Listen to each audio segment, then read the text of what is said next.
kita bertemu lagi di bulan Ramadan ini, bulan yang penuh berkah dan rahmat dari Allah Subhanahu wa Ta'ala.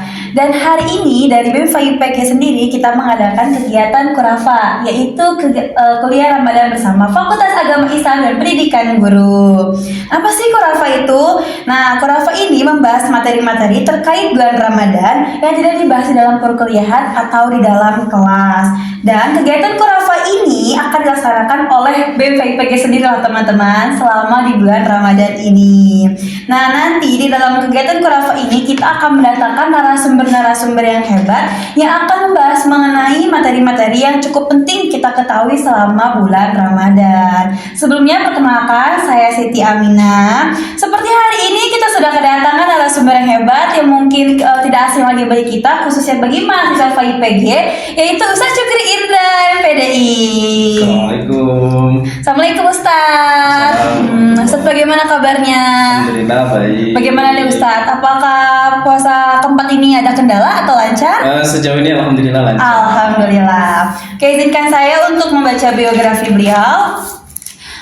Ustaz Syukri ini lahir Jambi 21 Mei 1991. Riwayat pekerjaannya dosen MPI 2014 sampai sekarang, Kepala Bagian LPPI 2014 sampai 2016, Kepala Bidang LP2T 2016 sampai 2018, Wakil Dekan Fakultas Agama Islam dan Pendidikan Guru 2018 sampai 2019, Kepala Bidang BPMPI 2019 sampai 2022, Ketua Prodi Manajemen Pendidikan Islam 2022 sampai sekarang. Dan yang menariknya Ustaz Syukri ini adalah alumni dari Universitas Juanda. Benar Ustaz? Betul, Alhamdulillah. Nah Ustaz, kita kan sudah memasuki bulan suci Ramadan, bulan yang penuh dengan berkah dan rahmat dari Allah Subhanahu wa Ta'ala ini. Ada gak sih perbedaan menurut Ustaz bulan suci Ramadan tahun ini dengan tahun-tahun yang lalu?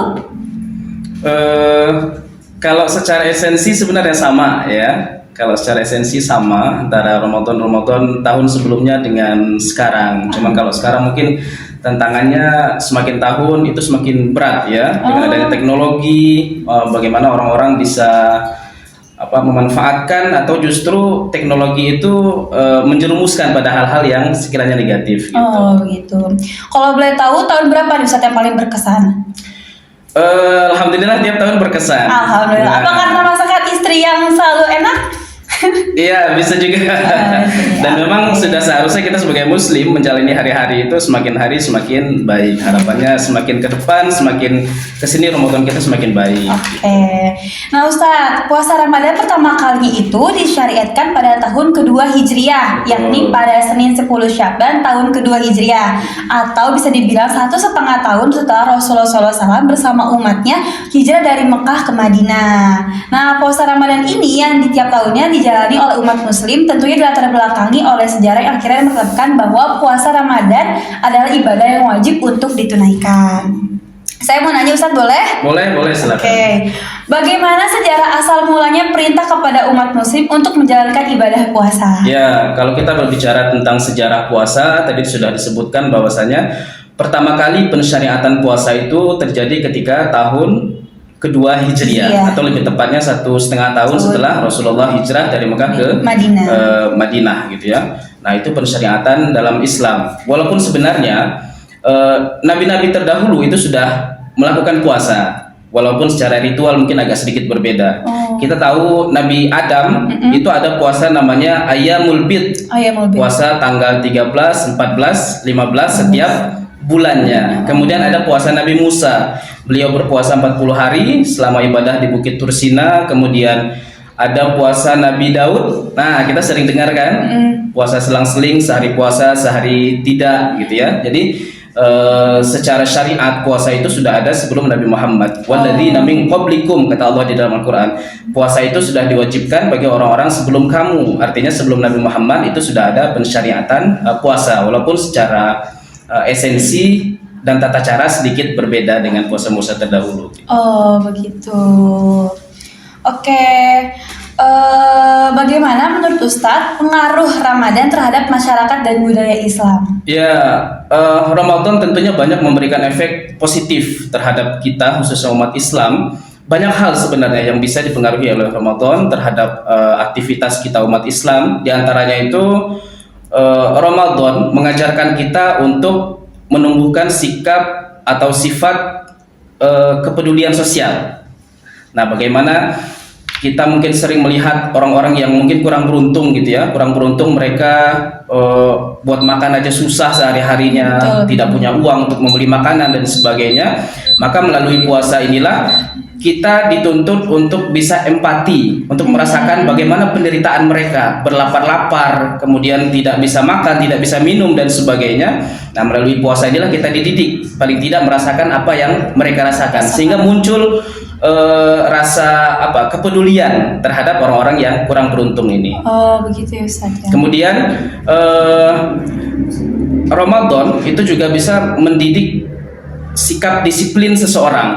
Kemudian Ramadan juga bisa mendidik seseorang untuk tekun dalam menjalankan perintah-perintah yang sudah Allah berikan kepada kita. Karena seperti kita ketahui bahwasanya banyak sekali ibadah-ibadah yang itu hanya ada di bulan Ramadan saja, seperti sholat tarawih misalkan, kemudian sahur, berbuka puasa dan sebagainya, yang mana ibadah itu hanya Allah berikan pada saat bulan Ramadan saja. Masya Allah. Ya Ustadz, apakah ada dalil mengenai diwajibkannya puasa pada umat muslim? Ya, dalilnya banyak sekali. Nas baik itu dari Al-Quran maupun hadis gitu ya. Di antaranya dari Al-Quran itu yang sering kita dengar, ya ayyuhalladzina amanu kutiba alaikumus syiyam kama kutiba alal ladzina min qablikum la'allakum tattaqun. Hai orang-orang yang beriman, diwajibkan atas kamu berpuasa sebagaimana diwajibkan atas orang-orang sebelum kamu agar kamu bertakwa. Jadi muara dari puasa itu adalah membentuk manusia yang bertakwa. Itu dari Al-Quran. Kemudian dari hadis juga banyak sekali yang menjelaskan akan kewajiban berpuasa, banyak sekali. Di antaranya kita sebutkan satu saja, sumu tasihu, berpuasalah kamu maka niscaya kamu akan sehat, kata Nabi begitu kan. Nah, ibarat sebuah mesin produksi di perusahaan, ketika dia diporsir terus menerus 24 jam tanpa berhenti, tentu mesin itu akan cepat rusak gitu ya. Nah, begitu juga dengan tubuh manusia, ketika tidak diistirahatkan tentu usus kita, kemudian lambung kita, pencernaan kita itu akan cepat rusaknya. Makanya ada syariat puasa yang bisa mengistirahatkan organ-organ tubuh kita sehingga kita lebih sehat tentunya gitu. Masya Allah. Kita kan sedang memasuki bulan Ramadan ya Ustadz ya. Apa saja keutamaan pada bulan Ramadan ini khususnya bagi umat muslim? Ya, Ramadan itu satu-satunya bulan yang mendapat julukan Sayyidus Syuhur, artinya raja atau pemimpin dari sekalian bulan yang ada. Tentunya penamaan Ramadan sebagai raja dari sekalian bulan itu bukan tanpa makna gitu ya, tapi ada keutamaan-keutamaan yang Allah berikan khusus hanya kepada bulan Ramadan saja. Di antaranya apa? Di antaranya pada bulan Ramadan itu ada ibadah puasa. Ini yang pertama. Kemudian di dalam bulan Ramadan itu ada satu malam yang nilainya itu lebih mulia atau lebih baik daripada 1000 bulan. Lailatul Qadar gitu ya. Kemudian di dalam bulan Ramadan juga Allah turunkan permulaan Al-Quran. Syahrul Ramadan alladzi unzila fihil Quran. Jadi Ramadan adalah bulan Quran gitu ya. Kemudian di dalam bulan Ramadan juga Allah lipat gandakan setiap pahala yang kita kerjakan. Kemudian Allah ampuni dosa-dosa yang sudah lalu gitu ya. Jadi luar biasa kemuliaan yang Allah berikan khusus hanya untuk bulan Ramadan saja. Masya Allah. Bagaimana nih pandangan Ustadz orang yang berpuasa tetapi pacaran secara online, contohnya seperti video callan, teleponan, atau chattingan sayang-sayangan. Nah, itu apakah puasanya bisa dikatakan sah atau tidak menurut Ustadz? Ya, kalau kita tanya batal atau tidak, mungkin tidak batal ya, karena memang yang membatalkan puasa itu kan tidak ada, berpacaran secara online tidak ya. Iya. Tapi kalau kita bertanya apakah puasanya berpahala atau tidak, nah ini mungkin menjadi pertanyaan serius gitu ya. Karena jangan sampai mulut kita berpuasa dari makan dan minum, sementara hati, pikiran, telinga, mata itu tidak ikut berpuasa gitu.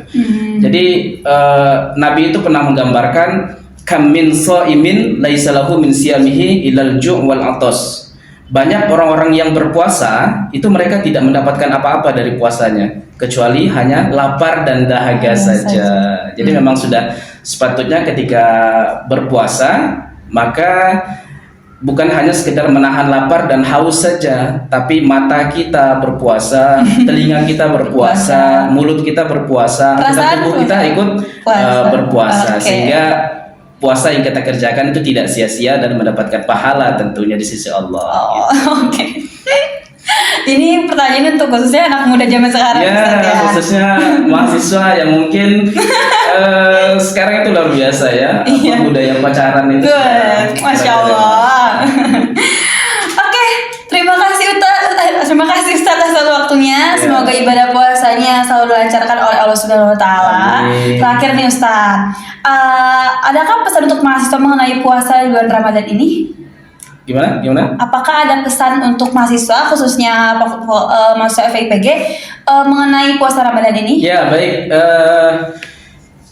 pesan untuk para mahasiswa khususnya mahasiswa FIPG Universitas Juanda, mari kita maksimalkan dan manfaatkan bulan Ramadan ini untuk mendulang pahala dari Allah. Saya ingin menutup podcast ini dengan sebuah hadis yang mungkin sudah familiar di telinga kita. Al-jannatu mushtaqatan ila arba'ati anfar.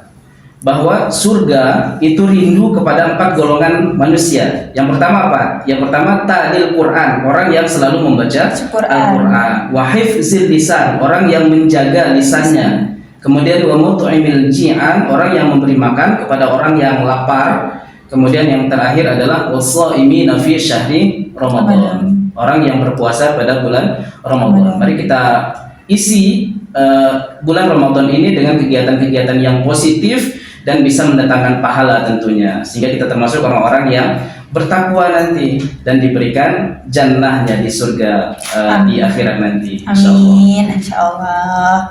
Oke, terima kasih Ustaz sekali lagi. Semoga ilmu bermanfaat untuk kita semua. Saya akhiri podcast yang pada hari ini. Assalamualaikum warahmatullahi wabarakatuh. Assalamualaikum warahmatullahi wabarakatuh.